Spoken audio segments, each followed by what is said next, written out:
आप सभी का स्वागत है आपके अपने YouTube चैनल जीएम स्टडी में। आज के वीडियो में हम लोग पढ़ने वाले हैं क्लास 12 हिस्ट्री का चैप्टर नंबर 1 का इंपॉर्टेंट क्वेश्चन का ये दूसरा वीडियो है। इससे पहले हमने पहले वीडियो में इंपॉर्टेंट क्वेश्चन करवा दिए हैं, तो आप लोग वीडियो नहीं देखे हो तो जाकर देख सकते हो इस वीडियो को देखने के बाद। ठीक है, देखिए हिस्ट्री का प्लेलिस्ट वीडियो है, आप लोग वहाँ पर जाकर बहुत सारे वीडियो हमने अपलोड कर दिया है यूट्यूब पर, आप लोग जाकर देखिए और अच्छे से तैयारी कीजिए, क्योंकि आपके पास केवल साल भर का सिलेबस कंप्लीट करने के लिए सिर्फ 3 महीने ही बचे हुए हैं। आप सोचिए 12 महीने का सिलेबस 3 महीने में पूरा करना है, इसके लिए तो आपको पढ़ाई जोर शोर तरीके से करना होगा। ठीक है, तो चलिए आज के क्वेश्चन को हम लोग सॉल्व करते हैं। और ये क्वेश्चन बहुत इंपॉर्टेंट क्वेश्चन है, प्रीवियस ईयर में ये सारे क्वेश्चन पूछे गए क्वेश्चन है, तो इस क्वेश्चन को जरूर आप लोग नोटबुक में या फिर अपने कॉपी में उतार करके इसको याद कीजिएगा। ठीक है, बहुत काम आएगा। ठीक है, तो आज का पहला जो क्वेश्चन है वो हम लोग पढ़ते हैं। यहाँ पर देखिए क्या है आपका, हड़प्पा सभ्यता में कृषि प्रौद्योगिकी का वर्णन कीजिए। तो आइए यहाँ पर समझते हैं इसके आंसर को। हड़प्पा सभ्यता की कृषि प्रौद्योगिकी क्या है? नंबर 1, प्राप्त प्रमाणों से ज्ञात होता है कि हड़प्पा सभ्यता के लोगों का मुख्य व्यवसाय कृषि था।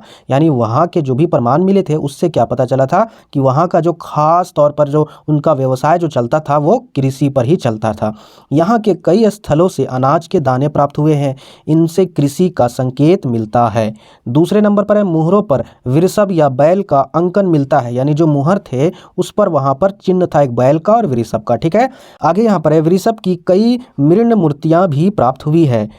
विद्वानों का विचार है खेत जोतने और बैलगाड़ी के लिए वृषभ का प्रयोग किया जाता था। ठीक है, तीसरे नंबर पर क्या है, लोग खेतों की जुताई हल से करते थे। चोलिस्तान के कई स्थलों बनावली यानी हरियाणा में से मिट्टी के हल के प्रतिरूप मिले हैं। यानी हरियाणा में क्या मिले हैं? मिट्टी के हल के प्रतिरूप मिले हैं। कालीबंगन यानी राजस्थान में जुते हुए खेत का साक्ष्य भी मिला है। आगे यहाँ पर देखते हैं कि यहाँ पर आगे क्या आंसर है।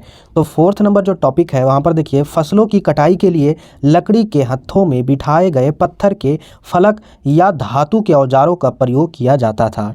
5 नंबर है, सिंचाई के लिए नहरों और कुओं का प्रयोग किया जाता था।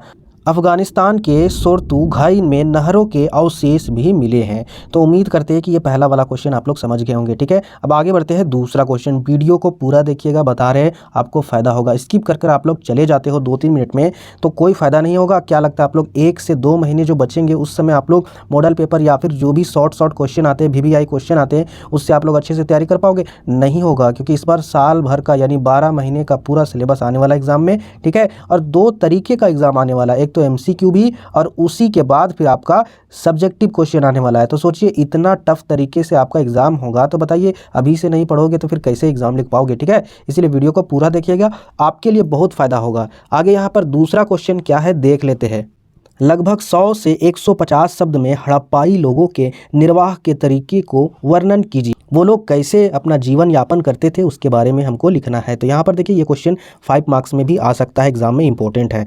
आंसर आपका, हड़प्पा सभ्यता के निवासी कई प्रकार के पेड़ पौधों से प्राप्त उत्पाद और जानवरों, जिनमें मछली भी शामिल है, से प्राप्त भोजन करते थे। ठीक है, जले अनाज के दानों तथा बीजों की खोज से पुरातात्विद यानी सभ्यता की खोज में बहुत सारे जले दाने और बीज की खोज भी मिली थी। ठीक है, आहार संबंधी आदतों के विषय में जानकारी प्राप्त करने में सफल हो पाए हैं। इनका अध्ययन पूरा वनस्पतिज्ञ करते हैं, जो प्राचीन वनस्पति के अध्ययन के विशेषज्ञ होते हैं। हड़प्पा स्थलों से मिले अनाज के दानों में गेहूं, जौ, दाल, सफ़ेद चना तथा तिल भी शामिल है। बाजरे के दाने गुजरात के स्थलों से प्राप्त हुए थे। चावल के दाने अपेक्षाकृत कम पाए गए हैं। हड़प्पा स्थलों में मिली जानवरों की हड्डियों में मवेशियों, भेड़, बकरी, भैंस तथा सूअर की हड्डियां शामिल है। पुरा प्राणी विज्ञानियों अथवा जीव पुरातत्वविदों द्वारा किए गए अध्ययनों से संकेत मिलता है कि ये सभी जानवर पालतू थे। जंगली प्रजातियों जैसे सूअर यानी जो जंगली सूअर होंगे, हिरन तथा घड़ियाल की हड्डियां भी मिली है। हम यह नहीं जान पाए हैं कि हड़प्पा निवासी स्वयं इन जानवरों का शिकार करते थे या अन्य आखेटक समुदाय यानी कोई समुदाय अलग ही इनका शिकार करते होंगे, यानी झुंड में शिकार करते होंगे। जो जंगली लोग रहते हैं ना जो शिकार करने के लिए, या फिर वो शिकार करते हैं, ये अभी तक पता नहीं चला है। इनका मांस प्राप्त करते थे। मछली तथा पक्षियों की हड्डियाँ भी मिली है। तो इस तरीके से ये आपका आंसर दिया गया है। उम्मीद करते हैं कि आपको आंसर अच्छे से समझ में आ रहा होगा। तो वीडियो को लाइक भी करते जाना है और कमेंट भी कीजिएगा कि किसी तरह अगर किसी क्वेश्चन के आंसर में डाउट होगा तो आप हमें कमेंट भी कीजिएगा, हम आपको व्हाट्सएप ग्रुप के माध्यम से बता देंगे उसके आंसर के बारे में। तो यहाँ देखिए क्वेश्चन नंबर तीसरा है, मोहनजोदड़ो का एक नियोजित शहरी केंद्र के रूप में प्रमुख विशेषताओं को लिखिए। मोहनजोदड़ो जो था वह एक शहरी केंद्र था, इसका नियोजन कैसे हुआ, इसकी खास विशेषताओं को लिखना है। अब यहाँ पर आंसर को समझते हैं। देखिए यहाँ पर नंबर 1 में संभवतः हड़प्पा सभ्यता का सबसे अनूठा पहलू शहरी केंद्रों का विकास था। आइए ऐसे ही एक केंद्र मोहनजोदड़ो को और सूक्ष्मता से देखते हैं। हालांकि मोहनजोदड़ो सबसे प्रसिद्ध पुरास्थल है, लेकिन सबसे पहले खोजा गया स्थल हड़प्पा था। दूसरा पॉइंट है, बस्ती 2 भागों में विभाजित है, एक छोटा लेकिन ऊंचाई पर बनाया गया और दूसरा कहीं अधिक बड़ा लेकिन नीचे बनाया गया था। पुरातत्वविदों ने इन्हें क्रमशः दुर्ग और निचला शहर के नाम से दिया गया है। दुर्ग की ऊंचाई का कारण यह था कि यहाँ की संरचनाएं कच्ची ईंटों के चबूतरे पर बनी थी। दुर्ग को दीवार से घेरा गया था।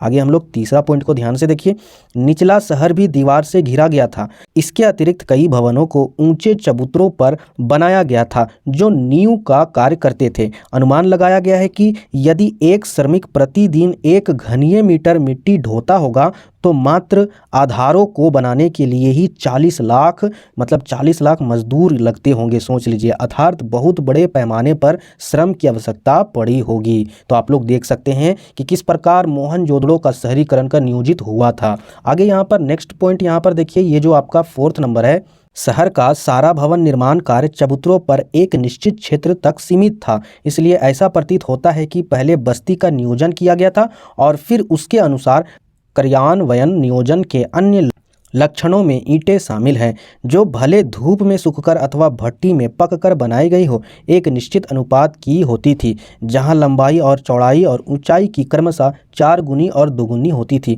इस प्रकार की ईंटें सभी हड़प्पा वासियों में प्रयोग किए जाते थे, ठीक है, यानी उसमें लगाई जाती थी। तो उम्मीद करते हैं कि ये भी प्रश्न आपको समझ में आया होगा। बाकी क्वेश्चन को नहीं लिया है, ठीक है, बाकी जो प्रश्न है वो आपको नेक्स्ट वीडियो में मिलेंगे। तो जो भी नए व्यूअर चैनल को सब्सक्राइब नहीं किए, सबसे पहले चैनल को सब्सक्राइब कर लीजिए ताकि आने वाले जो भी वीडियो वो आपको मिलता रहे, ठीक है।